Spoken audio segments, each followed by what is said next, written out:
السلام عليكم ورحمة الله وبركاته. أسعار الدولار والعملات في السوق السوداء يوم الأحد 23 يونيو 2024. سجل اليورو 51 جنيه و14 قرش للشراء، 51 جنيه و73 قرش للبيع.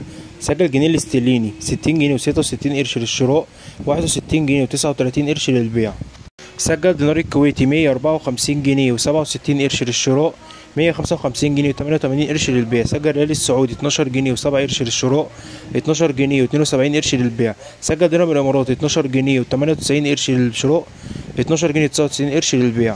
سجل دينار البحريني 125 جنيه و6 قرش للشراء، 126 جنيه و64 قرش للبيع.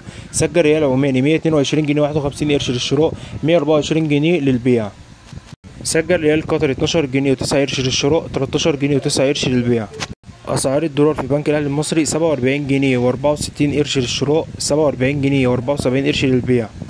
أسعار الدولار في السوق الموازي 47 جنيه و35 قرش للشراء، 48 جنيه و20 قرش للبيع.